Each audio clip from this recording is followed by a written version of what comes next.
আকাশবাণী কলকাতা। খবর পড়ছি প্রবীর ভট্টাচার্য। এখনকার বিশেষ বিশেষ খবর হল, পশ্চিম এশিয়ায় বর্তমান সংকটের আবহে দেশে কৃষি ও অসামরিক বিমান পরিবহন এবং জ্বালানি নিরাপত্তা নিয়ে কেন্দ্র দেশবাসীকে আশ্বস্ত করেছে। সংসদে বাজেট অধিবেশন আজ শেষ হচ্ছে। দেউলিয়া ও ঋণ খেলাপ সংশোধনী বিল অনুমোদিত হয়েছে।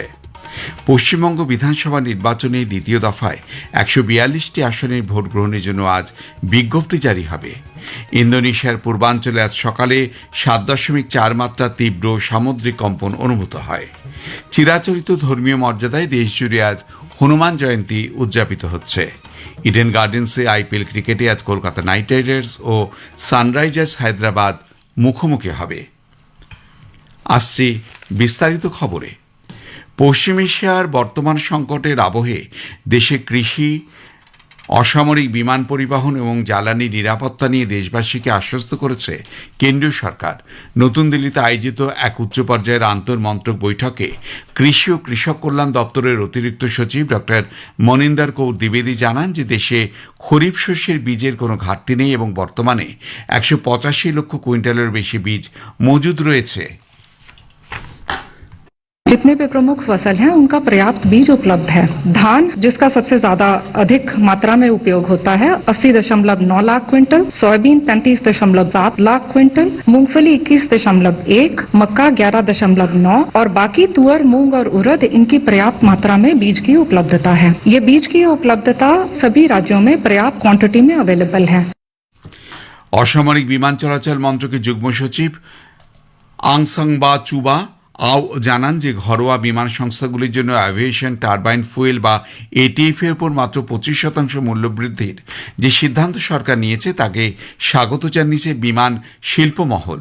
বিশ্ববাজারে জ্বালানির আকাশ ছোঁয়া দামের মধ্যে এই পদক্ষেপ ভারতীয় বিমান সংস্থাগুলির পরিচালন ব্যয় নিয়ন্ত্রণে রাখতে বিশেষ সহায়ক হবে। অন্যদিকে পেট্রোলিয়াম এবং প্রাকৃতিক গ্যাস মন্ত্রকের যুগ্ম সচিব সুজাতা শর্মা জানান যে দেশে অপরিশোধিত তেলের ভাণ্ডার বর্তমানে পর্যাপ্ত। আগামী 2 মাসের জন্য তেলের নিরবচ্ছিন্ন সরবরাহ নিশ্চিত করতে সরকার সব ধরনের ব্যবস্থা গ্রহণ করেছে। এদিকে বিদেশ মন্ত্রকের মুখপাত্র রণধীর জয়সওয়াল জানিয়েছেন যে তেহরানে অবস্থিত ভারতীয় দূতাবাস এ পর্যন্ত ১,১৭১ জন ভারতীয়কে নিরাপদ স্থানে সরে যেতে সহায়তা করেছে। এর মধ্যে ৮১৮ জন ছাত্র রয়েছেন যারা সড়কপথে আর্মেনিয়া ও আজারবাইজান সীমান্ত পার হয়ে আকাশপথে ভারতে ফিরছেন। Just want to give you an update on Indian nationals in Iran. We've had so far, our embassy in Tehran has facilitated movement of 1,171 Indian nationals. This includes 818 Indian students to exit Iran via land border into Armenia and Azerbaijan, and from there our nationals have been flying back to India. Of these, 977 crossed over into Armenia and 194 into Azerbaijan. We thank the authorities in Armenia and Azerbaijan for their support in facilitating the safe transit of our nationals from Iran. পশ্চিম এশিয়ার বর্তমান সংকটের জেরে বিশ্বজুড়ে তৈরি হওয়া অর্থনৈতিক ও ভূরাজনৈতিক অস্থিরতা নিয়ে সরব হয়েছেন বিশ্বের একাধিক রাষ্ট্রপ্রধান। ব্রিটিশ প্রধানমন্ত্রী কিয়ার স্টারমার লন্ডনে এক সাংবাদিক সম্মেলনে হুঁশিয়ারি দিয়ে বলেছেন যে ইরান সংকটের প্রভাব ব্রিটেনের ওপরও পড়বে, তবে এই প্রতিকূল অর্থনৈতিক পরিস্থিতি মোকাবিলায় তার দেশ প্রস্তুত। তিনি স্পষ্ট করে দেন যে এটি ব্রিটেনের যুদ্ধ নয় এবং জাতীয় স্বার্থের কথা মাথায় রেখে ব্রিটেন এই যুদ্ধে জড়াবে না। অস্ট্রেলিয়ার প্রধানমন্ত্রী অ্যান্থনি আলবানিজ দেশবাসীর উদ্দেশ্যে ভাষণে জানিয়েছেন যে মধ্যপ্রাচ্য সংকটের কারণে আগামী কয়েক মাস অস্ট্রেলিয়ার জন্য কঠিন হবে।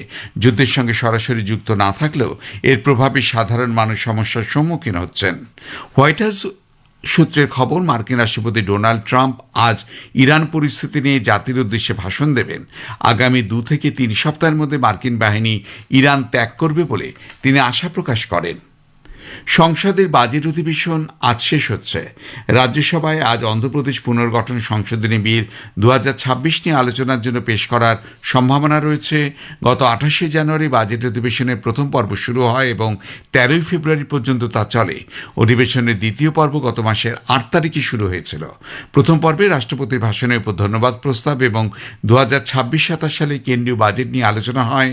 দ্বিতীয় পর্বে সংসদের অর্থ বিল, 2026 এবং বিনিয়োগ বিল 2026-এর অনুমোদন দেয়। অধিবেশন চলাকালীন প্রধানমন্ত্রী নরেন্দ্র মোদী সংসদে উভয় কক্ষে ভাষণ দেন এবং পশ্চিম এশিয়ার সংঘাতের ফলে উদ্ভূত পরিস্থিতি নিয়ে সরকারের অবস্থান তুলে ধরেন। খবর শুনছেন আকাশবাণী কলকাতা থেকে। পশ্চিমবঙ্গে বিধানসভা নির্বাচনের দ্বিতীয় দফায় 142টি আসনে ভোট গ্রহণের জন্য আজ বিজ্ঞপ্তি জারি হবে। এর সঙ্গে শুরু হবে মনোনয়ন জমা দেওয়ার প্রক্রিয়া। 9 এপ্রিল পর্যন্ত প্রার্থীপদ দাখিল করা যাবে। পরদিন জমা করা মনোনয়নপত্রগুলি পরীক্ষা করে দেখা হবে। প্রার্থীপদ প্রত্যাহারের শেষ দিন 13 এপ্রিল। এই দফায় আগামী 29 এপ্রিল ভোট গ্রহণ। প্রথম দফা নির্বাচনের জন্য মনোনয়নপত্র জমা দেওয়ার কাজ চলছে। 6 এপ্রিল পর্যন্ত মনোনয়ন জমা দেওয়া যাবে। আসন্ন বিধানসভা নির্বাচনের আগে বুথ বিন্যাসের জেরে পশ্চিমবঙ্গে ভোট গ্রহণ কেন্দ্রের সংখ্যা উল্লেখযোগ্যভাবে বেড়ে যাওয়ায় অতিরিক্ত 125 কোম্পানি কেন্দ্রীয় বাহিনী চেয়ে রাজ্যের মুখ্য নির্বাচনী আধিকারিকের দপ্তর নির্বাচন কমিশনের কাছে চিঠি পাঠিয়েছে। আগে রাজ্যে মোট বুথের সংখ্যা ছিল 80,719। পরে নির্দেশ দেওয়া হয় কোনো বুথে 1200-এর বেশি ভোটার রাখা যাবে না। সেই নির্দেশ কার্যকর করতে গিয়ে রাজ্যে আরও 4,660টি বুথ বাড়ানোর সিদ্ধান্ত নেওয়া হয়েছে। রাজ্যে এসআইআর এর আওতায় বিচারাধীন তালিকা থেকে নাম বাদ যাওয়া ভোটারদের শুনানির জন্য আজ আপিল ট্রাইব্যুনালে কাজ শুরুর নির্দেশ দিয়েছে সুপ্রিম কোর্ট। এই জন্য প্রাক্তন বিচারপতিদের প্রশিক্ষণের কাজ গতকালকেই সম্পন্ন করতে বলেছে শীর্ষ আদালত। প্রধান বিচারপতি সূর্যকান্ত, 2 বিচারপতি জয়মাল্য বাগচি ও বিপুল এম পাঞ্চলের বেঞ্চ জানিয়েছে ট্রাইব্যুনালের কাছে আবেদনকারী জমা দেওয়ার সমস্ত তথ্য থাকবে। নাম বাদ পড়া ট্রাইব্যুনালের সিদ্ধান্ত চূড়ান্ত বলে শীর্ষ আদালত জানিয়েছে। অসম, কেরালা ও পুদুচেরি বিধানসভা নির্বাচনের প্রচার তুঙ্গে। আগামী 9 এপ্রিল অসমের 126, কেরালার 140 এবং পুদুচেরির 30টি বিধানসভা আসনে এক দফায় ভোট গ্রহণ করা হবে। বরিষ্ঠ বিজেপি নেতা কেন্দ্রীয় স্বরাষ্ট্রমন্ত্রী অমিত শাহ নির্বাচনী প্রচারে যোগ দিতে দুদিনের সফরে আজ অসম যাবেন। বিজেপি এবং এনডিএ প্রার্থীদের সমর্থনে জনসভা করবেন তিনি। আজ দুপুরে নওগাঁও জেলার কালিয়াবর বিধানসভা কেন্দ্রের নিশা হাই স্কুল মাঠে এক জনসভায় যোগ দেবেন তিনি। এরপর তিনি গুয়াহাটি যাবেন। আগামীকাল শ্রী শাহ ধূপগুড়ি জেলার রতিয়াদহ মেলা ময়দানে মাঠে দলীয় প্রার্থীদের সমর্থনে জনসভা করবেন। এরপর গোয়ালপাড়া জেলার দুধনই এলাকা এবং ছায়াগাঁও উচ্চ মাধ্যমিক বিদ্যালয়ের মাঠে দুটি জনসভায় যোগ দেবেন। ইন্দোনেশিয়ার পূর্বাঞ্চলে আজ সকালে 7.4 মাত্রার তীব্র সামুদ্রিক কম্পন অনুভূত হয়। মলুক্কা সাগরে স্থানীয় সময় সকাল 6টার পর কম্পন অনুভূত হয়। এখনও পর্যন্ত হতাহত বা ক্ষয়ক্ষতির কোনো খবর নেই। ইন্দোনেশিয়া, ফিলিপিন্স, মালয়েশিয়া উপকূল এলাকায় সুনামির সতর্কতা জারি রয়েছে। রাশিয়ার প্রথম উপপ্রধানমন্ত্রী ডেনিস মান্তুরভ দুদিনের সফরে আজ নতুন দিল্লি আসছেন। সফরকালে মান্তুরভ বিদেশমন্ত্রী ডক্টর এস জয়শঙ্কর, কেন্দ্রীয় অর্থমন্ত্রী নির্মলা সীতারামনের সঙ্গে বৈঠক করবেন। রাশিয়ার উপপ্রধানমন্ত্রী জাতীয় রাজধানী সেবাতীর্থ 3-এ জাতীয় নিরাপত্তা উপদেষ্টা অজিত দোভালের সঙ্গে বৈঠক করবেন বলে সূত্রের খবর। 50 বছরের বিশেষ সময় পর চাঁদে পরিক্রমার জন্য মহাকাশচারীদের নিয়ে নাসার প্রথম মিশন অটোমেস 2-এর উৎক্ষেপণ করা হয়েছে।